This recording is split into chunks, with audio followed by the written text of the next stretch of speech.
তার মানে কি আপনার জীবন ঝুঁকিতে আছে ভবিষ্যতে? অন্তত একদিনে 10টার বেশি নাম্বার থেকে সরাসরি হত্যার হুমকি দেওয়া হয়েছে, ভিন্ন ভিন্ন 10টা নাম্বার থেকে।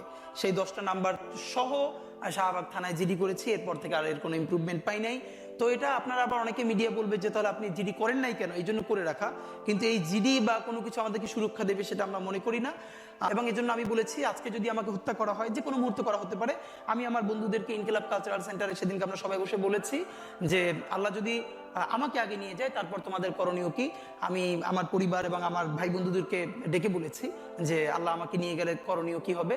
বরং আমি আমার পরিবারকে বলেছি যে আমার সন্তানের এখন বয়স 7 মাস, আল্লাহ আমাকে নিয়ে গেলে ওকে যেন ওভাবে প্রস্তুত করা হয় যে এই দখলদারিত্বের বিরুদ্ধে লড়তে হবে।